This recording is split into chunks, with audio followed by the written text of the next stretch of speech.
তোমার বড় বোন, তুমি আমাকে সম্মান করবে আমার কথায়।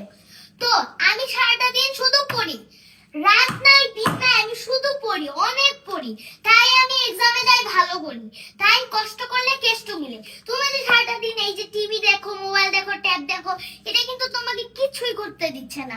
তুমি এই যে ঠিক মতো খাও না, ঠিক মতো ঘুমাও না, এগুলো করলে কি চলবে? আমার কথা বুঝতে পারছো? আন্ডারস্ট্যান্ড? এই সুজানা, কি? আসসালামু আলাইকুম বাবা। ওয়ালাইকুম আসসালাম। কি হয়েছে, কি কাহিনী কি? হ্যাঁ না বাবা, ওকে একটু মোটিভেশন দিচ্ছি যে কষ্ট করলে কেষ্ট মিলে। কষ্ট করলে কেষ্ট পেলে মোটিভেশন দিচ্ছেন।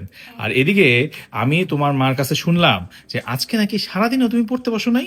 কে বলছে? আমি হ্যাঁ? সারা দিনে অনেক কিছু পড়ছি। সারাদিন অনেক কিছু পড়ছেন? অবশ্যই। আপনার মা তোমাকে বললো আজকে নাকি অনেকবার বলছে আপনাকে পড়তে বসতে, আপনি কি একদম বসো নাই? বাবা এটা ঠিক না। চলেন পড়তে চলেন। আরে বাবা, না না ঠিক আছে, আমি দেখতেছি। আরেকটু মোটিভেশন। না আর মোটিভেশন দেখা, পড়া শেষ করে তারপর মোটিভেশন দিস। 2 তারিখে ওরে আল্লাহ রে, একজন মোটিভেশন দেয় আর একজন মোটিভেশন নেয়। আব্বা জান, কি করতেছেন আপনি?